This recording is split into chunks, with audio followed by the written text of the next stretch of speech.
Hello and welcome to another breakout session. This is breakout session number 37, and I'm calling this Have a Great Slabo Day.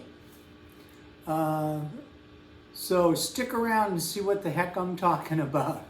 First, I want to say hello to all the Guitar League members around the country. And as usual, I'd like to ask you, if you haven't already, please subscribe to my channel. Hit the like button if you like them. Send me some comments. And if you want to be notified about the next breakout session coming up or whatever I'm doing, hit the little bell and we'll automatically tell you. I had a really nice comment in the last video from a watcher that said they really wish they had a Guitar League in their area.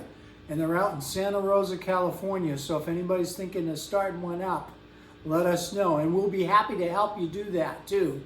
So, okay, so let's, all the Guitar League members will have the materials to this breakout session in your email, but they're also always down in the comment section or down in the description section below.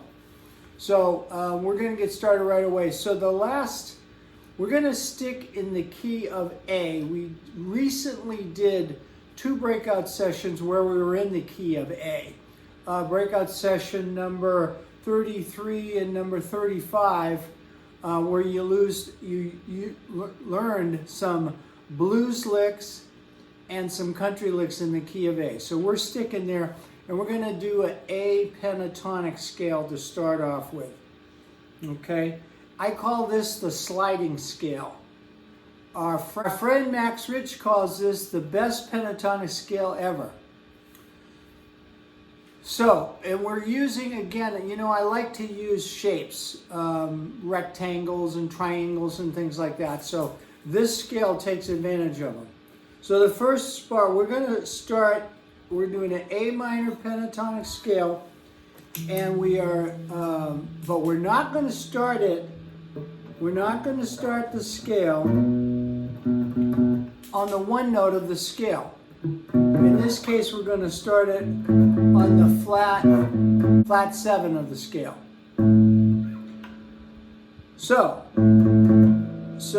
we're in A. So we're going to start on G.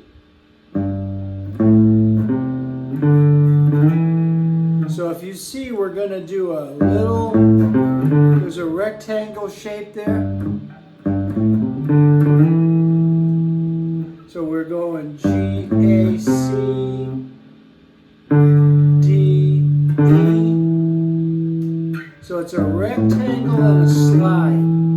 Then we're going to drop down. We're going to do a rectangle and a slide. Then we're going to drop into the little blues box, which is another little rectangle here.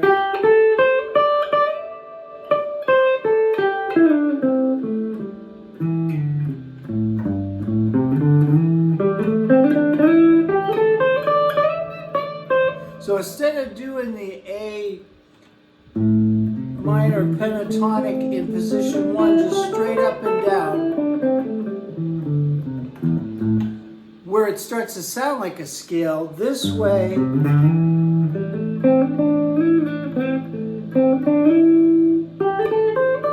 it sounds a little more interesting.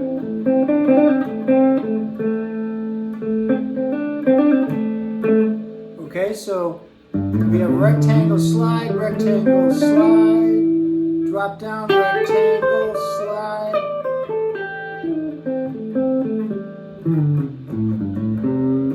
So we're starting, in this case, we start on the 7, but you can start anywhere in the scale.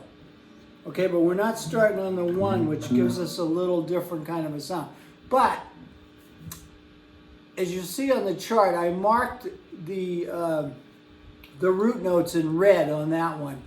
And so it's nice to know where the root notes are because you probably want to land on them. Okay, you don't necessarily have to start there, but you want to land on them, okay? So then what we're gonna do, the other thing about this scale, the best scale ever, is it's easy to change keys. And I'm going to show you how really easy it is to change a key right here. Let's go to the key of C major. So we start down here on the G, A, C, D.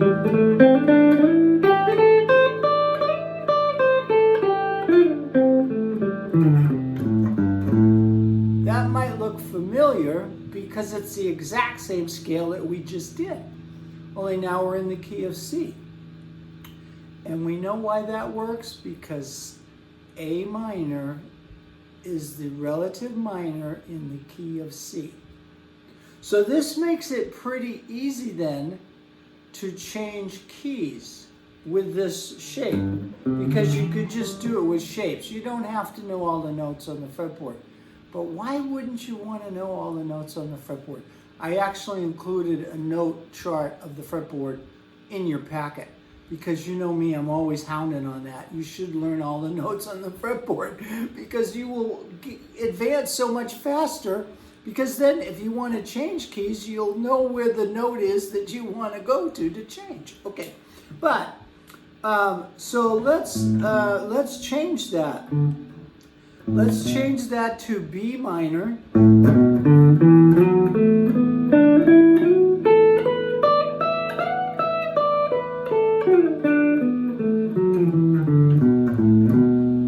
Okay, so we moved that whole shape up 2 frets and we did the exact same fingering, shaping, and now we're in B minor. And we're also, if we do the exact same thing,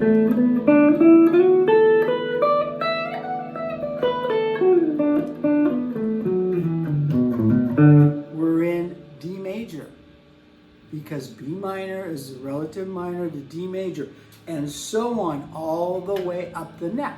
So it's pretty easy to change this. Once you get this fingering down, the best pentatonic fingering ever, it's easy for you to change it and it's easy for you to play. Okay, so now we're going to have some fun, okay? Now we talked about Slabo Day. What does Slabo Day mean? I have no idea what it means, but it means fun to me. So we're going to see if it means the same thing to you. Okay, Slabo Day is actually a song written by Peter Green, who was the founder of Fleetwood Mac. Also wrote a little song called Black Magic Woman and a bunch of others. And another guy named Snowy White, who was a British guitar player, played with Pink Floyd and Tin Lizzy. Okay, so those two guys got together and they wrote this song, and it's an instrumental. And it's only got 3 chords and really only 2 chords that you need to worry about. But it's a really cool progression, and the 3 chords are A minor, G, and F, and then G back to A minor. But you don't play the G, and there's only like 2 counts per chord. And the way you do it is you go.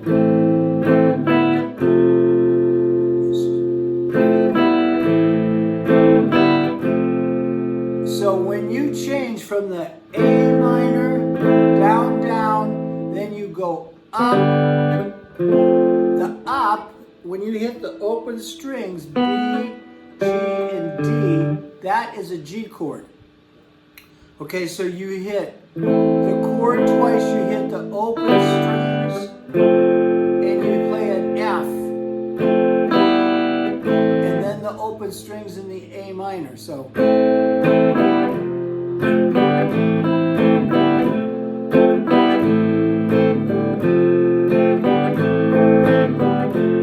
that progression is really cool. And you can play the A minor pentatonic that we gave you today over that all day long. Especially, and you can do a lot of sliding as you're playing along that song. Jam Zone has the backing track to that, Slabo Day. Or you can just go on YouTube and find there's a million versions of that, and you can find Peter Green and Snowy White playing it, and you can watch. Actually, I guess Peter Green did the progression, and Snowy White actually plays a lot of the lead stuff on this.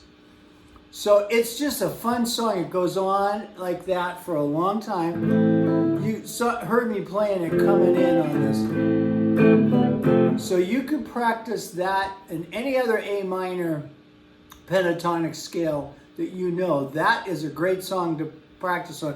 And the other thing that's good about this is, you know, a lot of beginning guitar players struggle to land chords on time. Well, one of the secrets to landing chords on time is hitting the open strings when you're getting to the next chord so that you can land it. If you try to just land it on time without doing that, you're off, okay? It's easier to do it with an upstroke and open strings. And you can mute those strings. They don't always have to sound like that so that you can actually play a G chord on them. But the upstroke, striking the open strings, maybe muted as you get to the next chord, helps you with the timing. It's like a 1, 2, and 1, 2, and, you know, your and is your upstroke. So it really can help you. If you practice this, it can help you land chords on time. So that's like a bonus to this breakout session. So also with this new pentatonic scale we showed you, the sliding scale,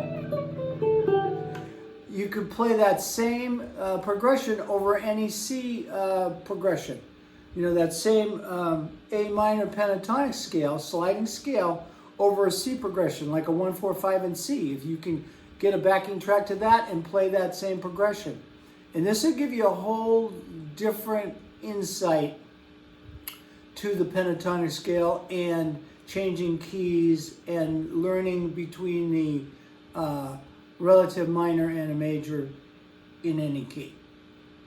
So I hope this is fun. We're going to play out of here. I'm going to go back and play a little bit of Slabo Day on our way out of here, and you can play along with this video too. But go ahead and get the backing track on Jam Zone. It's like $2.50, and it'll be a lot of fun. So I hope to see you in the next video, and I hope you liked this one. Let me know in the comments if you liked it. Talk to you later. Have fun.